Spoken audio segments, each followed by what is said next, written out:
So welcome everyone to the webinar today. My name's Kate Colvin. I'm the CEO of Homelessness Australia, which is the national peak body for homelessness. So it's fabulous to have so many people joining us for this special webinar because today is World Homeless Day and it's also World Mental Health Day. So this event is focused on the overlap between those two issues. It's a really important opportunity to consider how homelessness and mental health really intersect.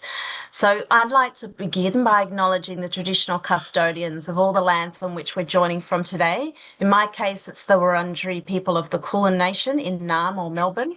And I want to pay respects to First Nations people and elders past, present and emerging, and also acknowledge all the First Nations people who are joining the conversation today.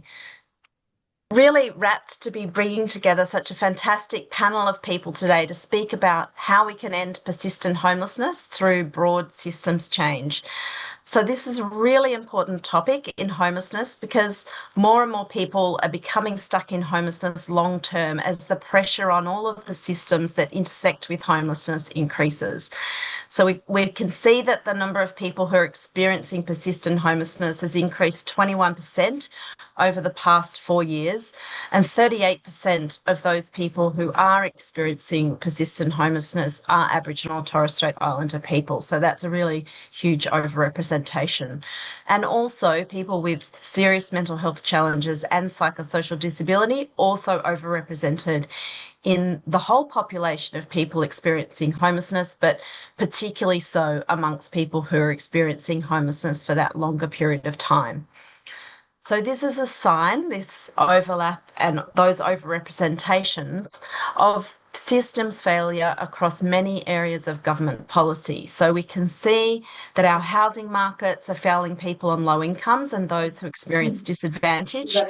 Mental health services are not meeting the needs of people experiencing complex disadvantage without homes, and neither is the NDIS and other disability supports. So people fall through those systems and end up experiencing homelessness and then can't get the support they need to escape homelessness or to sustain housing. So today we're going to be looking at what needs to be done differently, really going to drill down into the current policy environment and what needs to change. And to lead this conversation, I've got 4 amazing people joining me. And after I've had the opportunity to ask each of them some questions, we're going to be taking questions through the chat. And so we'd ask you to, as we go, pop questions in the chat and then we'll have some questions at the end. So can I introduce our panelists? Firstly, we've got Dushka Dobson. Dushka is the Manager of Policy Advocacy and Lived Experience at Melbourne City Mission and also lives and works on sovereign lands of the Wurundjeri people. Dushka is committed to reform by working alongside young people to create relevant systems of care and challenge the adversarial responses to the diverse needs of children and young people. We've also got Sue Pope joining us from Brisbane. Sue's the CEO of Common Ground Queensland. Common Ground Queensland's a Tier 2 community housing provider dedicated to delivering supportive housing solutions for Queensland's most vulnerable populations. So Sue's deeply committed to co-design principles and ensuring the voices of those with lived experience drive quality improvement and innovation in housing and human services. So hi, Sue. And we've also got David Throlful joining us, manages policy and strategy at Mind Australia, which is a leading provider of mental health and psychosocial services.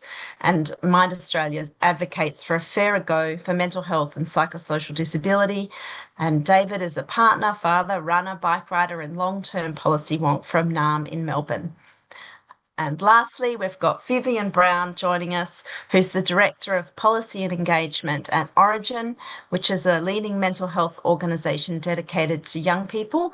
And Vivian was a co-author of the Home in Mind report with Dushka, who I mentioned earlier, which the Home in Mind report was released earlier this year, looking at challenges for young people experiencing homelessness and mental ill health in Victoria and what needs to be done to change this.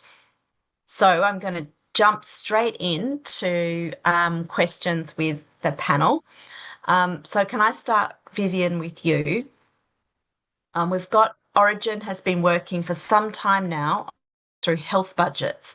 So can you talk to us about why you think it makes sense for this to be framed as a critical part of the health system? So much, very much for having me along today. I really appreciate this. Look, I guess, for us at Origin, it's comes back to recognising the social determinants of health and that secure housing is absolutely fundamental to good mental health and wellbeing. Certainly not going to be profound for me to say to this audience that, spending day after day, not knowing where you're going to sleep at night, or if you find somewhere, whether you're going to be safe, that the impact on your mental health is going to be quite diabolical. So, Melbourne City Mission and Origin partnered. It was an incredible project to be a part of recently, which was exploring for unaccompanied young people the impact that this had on their mental health and wellbeing and their experience of trying to access mental health services and supports. In that project, the one thing that came through, the one solution that they all identified was going to make the biggest difference for them was going to be access to safe and secure housing. So for them, housing is the health response. The Royal Commission into Victoria's mental health system, we did this work in Home and Mind, very much based in a Victorian context. So not that long before we started the work, the Royal Commission in Victoria's mental health system actually delivered a recommendation to provide 500 supported accommodation places for young people who are experiencing homelessness and mental health issues. It was actually the only part of the Royal Commission that looked at sort of policy and service areas that were outside of mental health systems and support. So that was quite unique in itself. And that's the good news. I guess the bad news is that we're sort of 6 years on from that and we actually haven't seen any of those houses actually become available. There's been a design process, but it's kind of stalled there. And for me, sort of wondering whether that's partly because we're kind of budgeting and looking at that budget measure through a housing lens and not through an emergency health response, which is what it is, a life-saving emergency health response. And so I think, again, really looking at the systems and how we're contextualising this and putting it as a health system response is really important. Some of the other work that we've also been doing and influencing has been around the federal government investments into youth mental health care. So we've got $500 million coming down the line for new youth specialist services, which is incredibly exciting. And a really important step potentially for that group of young people experiencing homelessness, because really these services should be set up to address that gap that Kate was talking about for people with more complex and serious mental health and other psychosocial and social issues. So one of the things that I think is really important, a real opportunity at the moment that we have is to make sure that those new service models that are being developed for those youth specialist care centres actually have housing support as a key component of the model of care. So that will ensure that it's invested in as well. So that's sort of something that we've been looking at and it's an exciting opportunity to keep talking about right now. Thanks, Vivian. Can I just ask a sort of follow-up question about the development of those services? So is that within, like what needs to happen for those services as they're developed to be delivering that housing support and also what will happen with the actual housing that's needed alongside that? Is that something where more advocacy is needed, or is it sort of in hand that the development of that is heading in that direction? I think more advocacy is definitely needed. The federal government funded a project to provide them with advice on models of youth mental health care recently, which Origin led with a consortium of partners. It was certainly part of that advice, so it's in train at the moment. But I think again, there's a lot of work to do and really kind of putting the nuts and bolts into these models. So I think in terms of where you're aware of mental health services that are working with the government to design those models, to be part of those conversations is important. Yeah, fantastic. Thank you.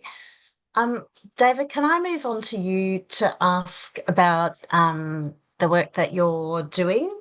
But first of all, I just actually want to start by, because we keep using the term psychosocial disability throughout this conversation, and I'm wondering if you can give us an overview of the difference between mental illness and psychosocial disability, because it might not be familiar to everybody who's on the call. I'm sorry about that brief moment, everyone.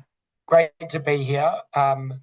And yes, absolutely happy to speak to those definitions. So, It's a great question. The critical difference between a mental illness or a mental health condition, a mental health challenge, and a psychosocial disability is that not everyone with a mental health condition, diagnosis, or a mental health challenge necessarily has a psychosocial disability. So the psychosocial disability is a smaller subset of people that experience mental health challenges. And it's speaking to, I guess, the sort of impact of living generally longer term with the effects of a mental health condition and how cumulatively the functional impairment or the functional impact of living with that mental health challenge impacts your day-to-day life, your self-care, your level of social participation. And so thinking about this seminar today and everyone joining, a lot of the people in the cohort that we are thinking about, people who are experiencing homelessness, at risk of homelessness and experiencing homelessness, and particularly in the persistent homeless category, I think we can often say that the level of functional impact they've had from living with a mental health condition long term has developed to the point that we would now call that a psychosocial disability.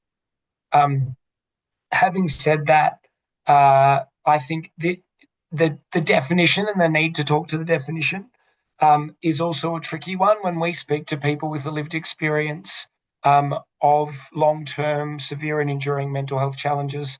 They don't use the language of psychosocial disability. They generally say that they're reaching out for support because they're having some issues with their mental health. So psychosocial disability is something that they need to learn over their journey to effectively navigate through the systems that might be able to provide them support.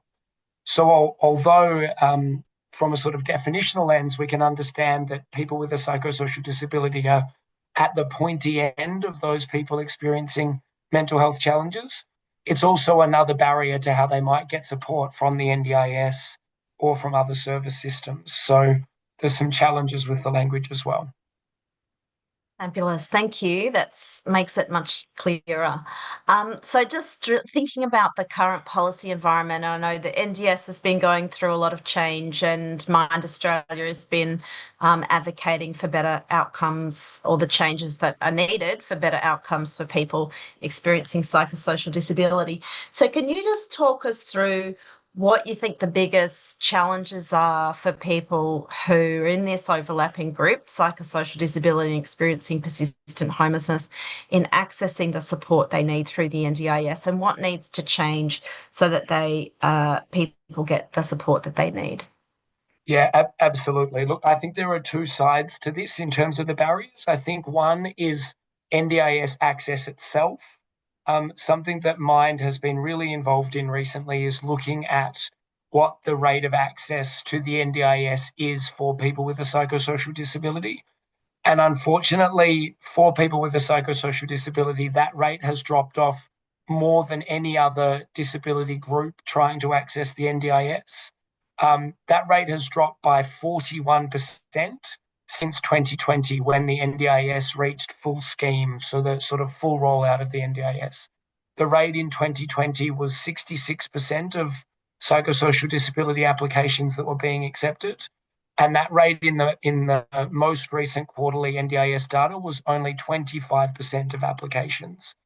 And given we know that a lot of those applications are repeat applications, I've heard people being rejected 5 or more times their applications and having a preventable decline over that period.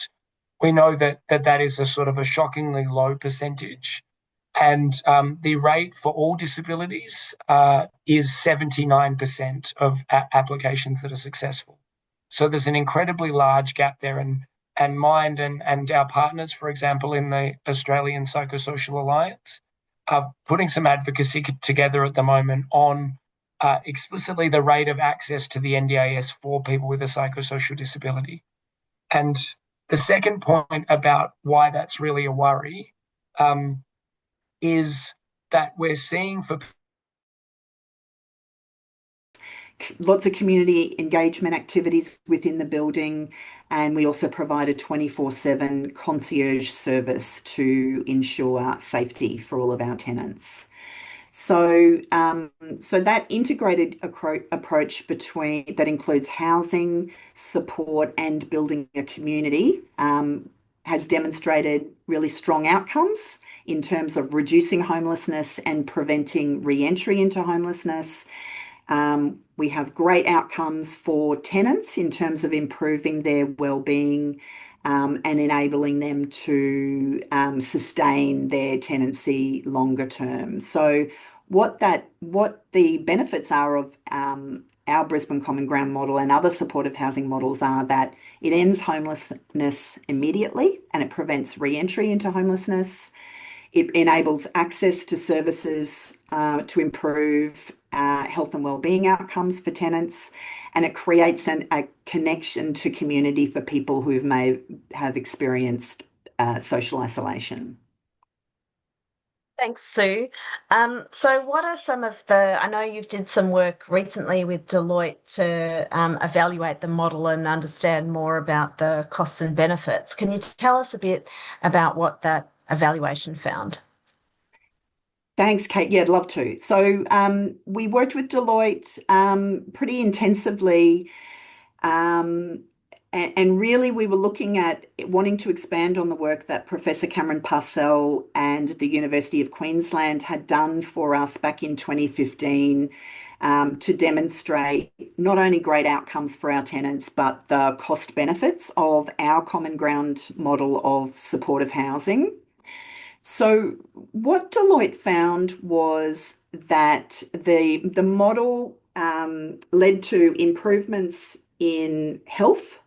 So I guess there was a couple of areas we looked at. We're looking at benefits to the tenants, benefits to the system, and then benefits kind of more long term to government. So in terms of benefits to the tenants, Deloitte found that the improvements in health outcomes, safety outcomes, and social outcomes, so reduction in social isolation for our Brisbane Common Ground tenants who had experienced chronic homelessness, generated $203,700 in economic and social benefits per tenant across their lifetime. So simply put, every time we provide a supportive housing place at Brisbane Common Ground, it creates a $203,000 benefit to that tenant in terms of their increased health and wellbeing, their increased personal safety, and their greater social and community inclusion.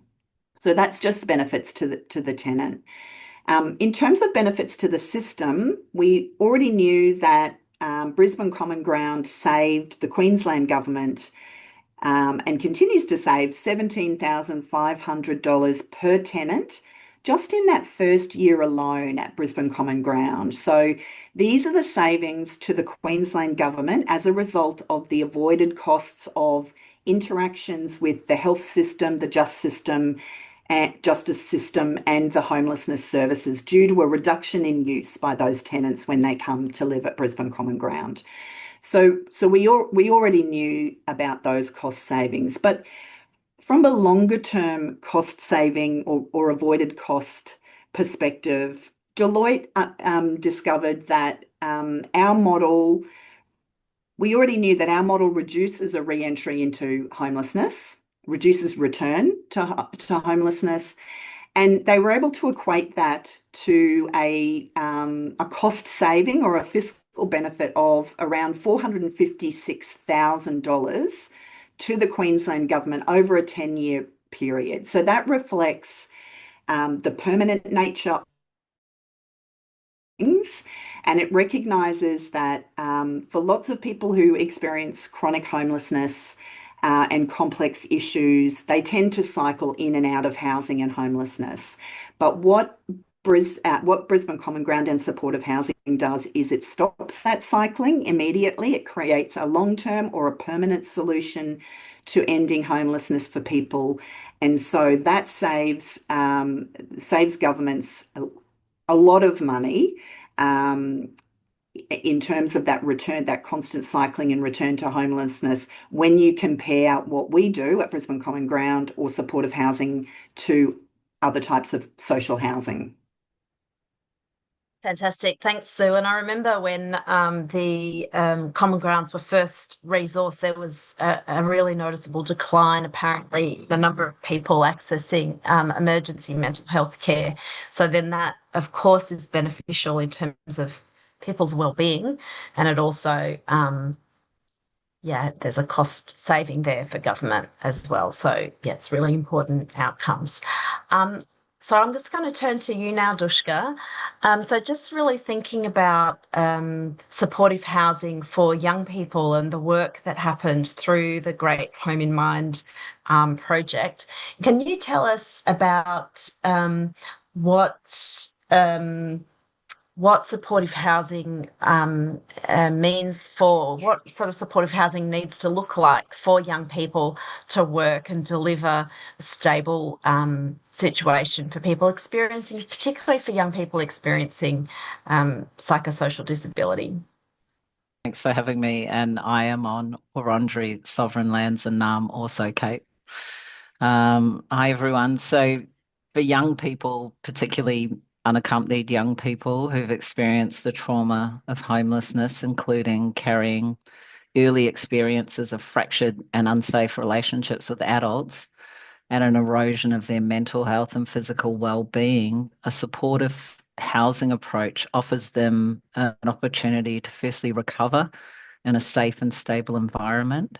Multiple young people engaged with the Home and Mind report separately told me once acquiring stable housing after long periods of homelessness, they developed an insurmountable fear to leave their home, fearing that it just wouldn't be there when they returned. So, a supportive approach includes different housing typologies that respond to that compounded trauma from interrelated experiences. It meets young people where they're at, both environmentally and within themselves. It's an approach that offers the safety of peer support led entry and transition and lifts the administrative burden of access from young people. It understands the interrelated experiences of homelessness, which we know predominantly involves family being needs and disconnection from other key social determinants of health. They are integrated service models. They're place-based, offering multidisciplinary teams and therapeutic and friendly environments.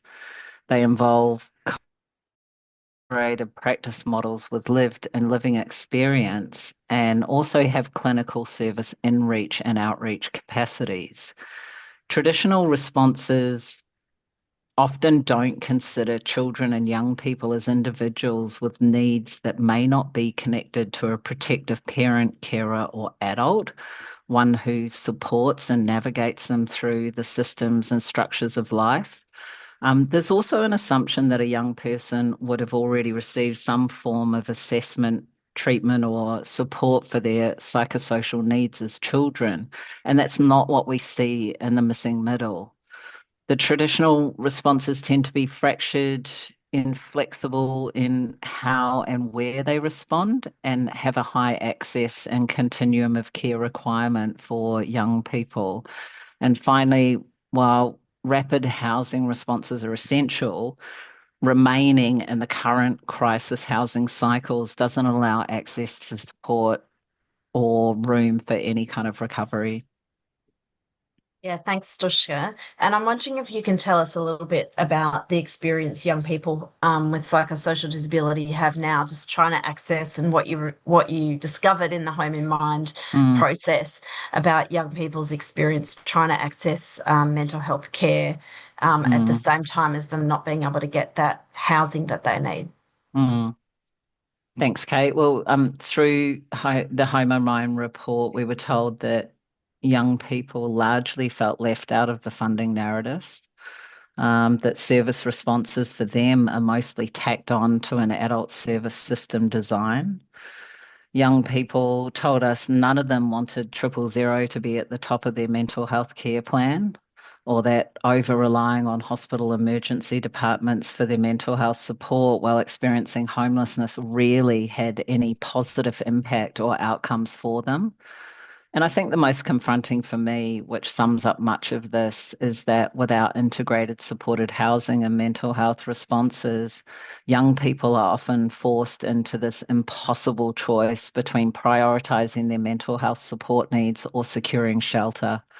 And sadly, the linkage data tells us that high rates of suicide for many young people in Australia also correlate with their connection to specialist homelessness services at the time of their deaths.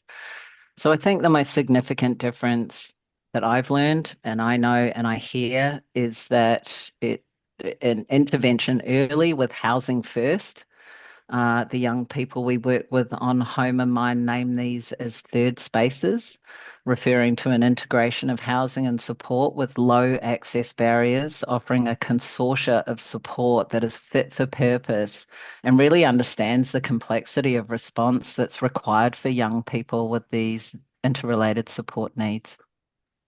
Yeah, thanks. Thanks, Dushka. So one of the things I'm kind of hearing from everybody is that, for this group, we really need mental health services and homelessness services able to deliver a kind of integrated response. And I was really hearing, particularly from Vivian, like the importance of that being potentially funded through health budgets as a way of really expanding or providing actually an effective mental health response to this group. So one of the things that we want to be thinking through, but I will get to questions, but just to have people thinking about is how we can deliver more supportive housing, more housing first programs that kind of meet that criteria of overlapping integrated support being provided through mental health, through psychosocial disability services, through homelessness within the current funding environment or within the changing funding environment. And so that's some of the advocacy that we'll come back to towards the end. But I want to just focus in on some of the questions that we've got coming through the chat. And if you do have questions, please put them in the chat and I'll try and get to them. So I think the first question was for you, Sue, about what kind of outcomes you're achieving around tenancy sustainment with clients at Common Ground. Yeah, thank you for that question. So our model, supportive housing model, means that both of our organisations working together, Common Ground Queensland and Micah Projects, are really focused on supporting people in their tenancy for as long as possible. And early intervention is really key. So both of our organisations operate on site, so we can work with tenants in the really early stages to identify issues that might be cropping up that might impact on their ability to sustain a tenancy. So our average length of stay at Brisbane Common Ground sits around the 6-year mark. And we have about 36 of our 146 tenants who have been with us since we opened in 2012 and probably will remain housed with us for their lifetime, because there are a number of our tenants who will never be able to sustain a tenancy anywhere else. In terms of eviction, our eviction rate, it's super low. Eviction is an absolute last resort. So what that looks like in reality is in 2024, we had 0 evictions. In 2025, I think we had 1 eviction. We work with people to do all possible to avoid eviction because supportive housing is an incredibly intense housing response. Once people are evicted from Brisbane Common Ground, they're unlikely to be able to secure any other type of stable housing. So we obviously take that incredibly seriously. But eviction, it most likely it will be a response to safety concerns and inability to maintain safety within the building. Yeah, so hopefully that answers that question. Thanks, Susan. And actually, the next question might be for you as well about are there plans to create more common ground supported accommodation? So what are the barriers to just expanding common ground, building as much of that kind of supportive housing as we need? Yeah, so in Queensland, there is lots of conversations happening at the moment about supportive housing, and there's a recognition from the Queensland government that supportive housing is the solution to homelessness. And so they're looking currently at ways that we can stand up more supportive housing more quickly than purpose-built supportive housing models like Common Ground, which take a number of years to plan and develop. In saying that, though, the Queensland government is currently constructing a high density supportive housing common ground model at Southport, which will be operational, I think, end of 2027, early 2028, which will be fantastic. But we are doing a piece of work in Queensland at the moment that's looking at the demand profile, the need for supportive housing in the state. And it's fair to say we are a very long way away from being able to provide the supportive housing to meet the current need in Queensland. And I suspect that that would be the same in every single state and territory across the country. Yeah, thanks, Sue. So I put this question generally to everyone on the panel about how housing programs can have health services or psychosocial disability services funded alongside them. What are the barriers to that? What do you think might need to change to enable that happen more? Can I start with you, Vivian? Here we go. Sorry. Thanks, Kate. Look, I mean, I think from again, mental health service perspective and landscape and the work that we've been doing, the recommendations are really clearly there around the need to integrate psychosocial support with clinical care. I think that's just an absolute must-have and has support from everybody that we talk to anyway in the recent work that we've done around youth mental health models of care, but I would say it would be true for all age groups as well. And that in doing so, as well as a recognition that there need to be a greater parity for funding for the psychosocial supports component of that integration in with clinical services. And probably where a lot of people reflected in the past, actually good quality mental health care was all of those things. There was no clinical services and psychosocial supports. It was kind of considered all of that packaged up as just delivering a good quality mental health service. So sort of returning to that's really important, and where we've probably seen that degrade over the years probably is in part to the NDIS and that sort of loss of the community-based psychosocial support funding that used to be available in communities. So again, going back to David's point, we don't know what the foundational supports is actually going to be looking like at the moment, but a really great opportunity to make sure that when those supports are being designed by government, that they're thinking around how they're integrating into the mental health system as well together. And of course, one of the absolute fundamental components of psychosocial care is housing support. So it has to be there. That's some of my thoughts. Thanks, Vivian. And David, do you have anything to add? Yeah, thanks. I think that's absolutely right. We're all speaking to this point about integration, and the challenge that we see at the moment is that the support component funded through the NDIS and the housing component are feeling like they're being separated more and more. We've had some recent examples where we've seen funding for building houses, homes for people, has come from state governments, and yet the support component from the federal government is now under threat. So you've got this discrepancy that is sort of pulling against the integration from different levels of government, or even different portfolios within government, disability, health, and housing. So I think really that the point about integration and connection between different portfolios is critical. But it does require governments to think a bit more creatively, because ministerial portfolios sit on those separate lines, right? And I know that that's a challenge that they have to sit with, but it requires those really complex conversations. Not that we don't know what to do, but we've just got to sit with that challenge of how do we come together and collaborate on a response to ensure proper integration, rather than saying, oh, well, that's quite hard, well, that's another minister's responsibility, and letting it sit in that kind of grey area. Because I don't know, I get left with this thought that, people don't get to separate themselves based on ministerial responsibility, so that they don't get to say, today I'll have my housing hat on and tomorrow I'll have my mental health hat on and the next day I'll have my disability hat on. So it's not to tell governments that it's easy, but it is to say that the sector stands ready to have those complex conversations and make sure that the response can be properly integrated.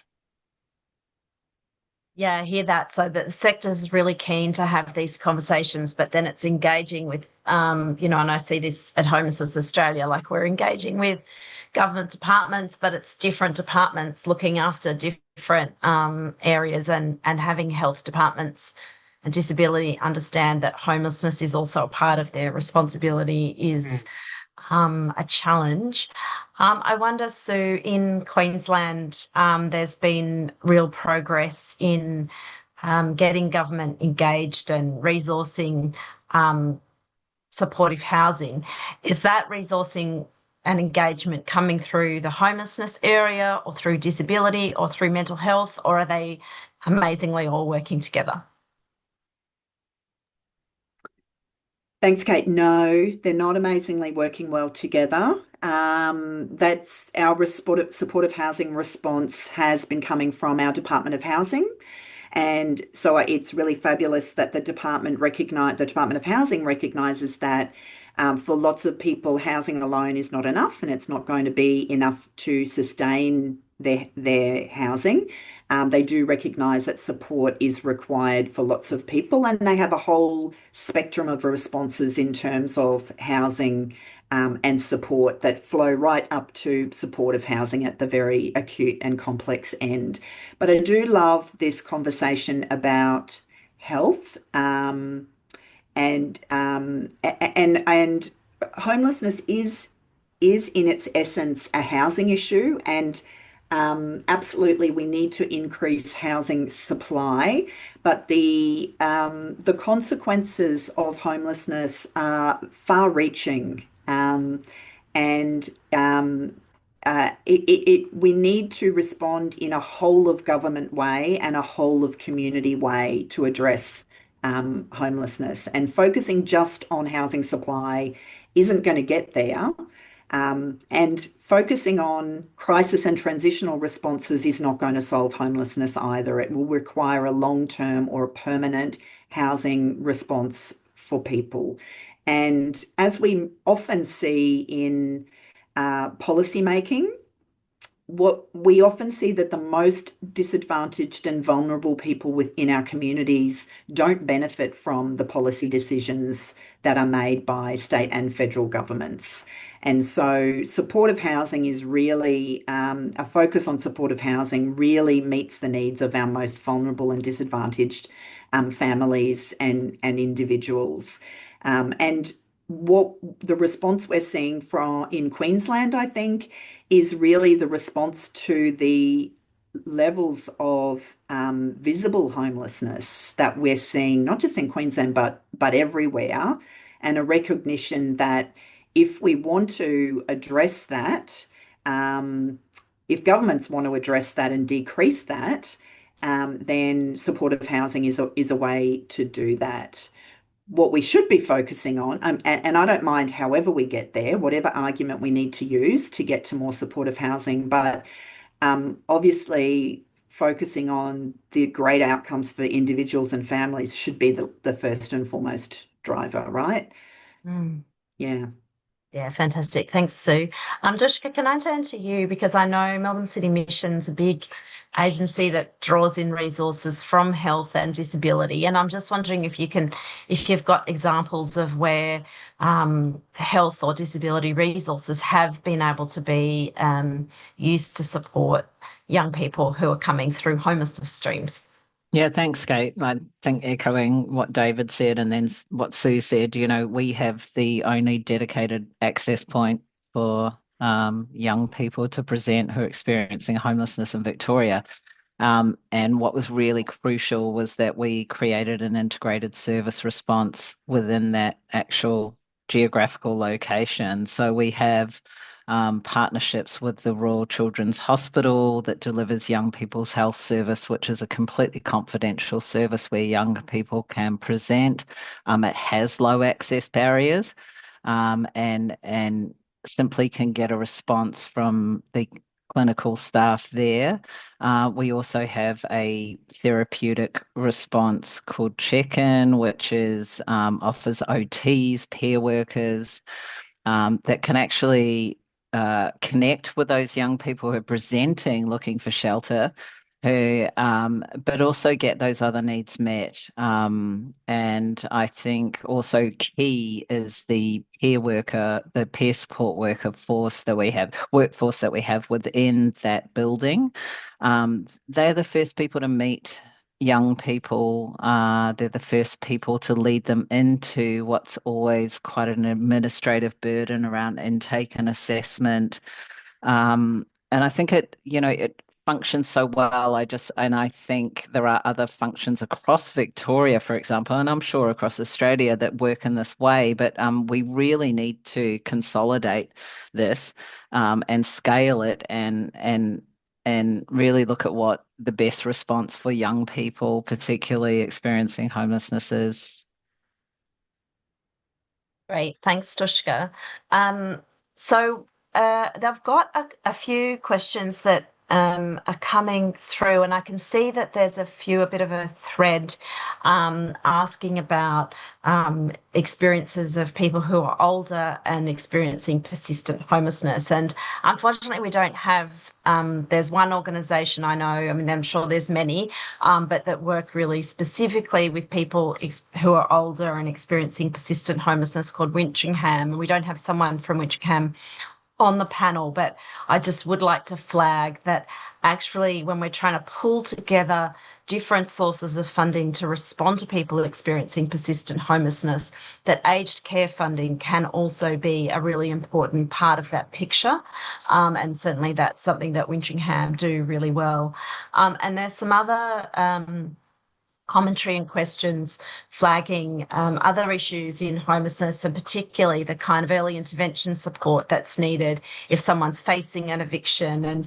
And that can be that's really important work that needs to happen. Today, we're particularly focused on this group experiencing persistent homelessness who need ongoing support alongside housing. But in the broader advocacy that Homelessness Australia does, that kind of preventative intervention where can be sort of sometimes quite a short intervention to support someone avoid experience of homelessness, is also really important, and something that we're always trying to get more capacity for the homelessness sector to be able to do that.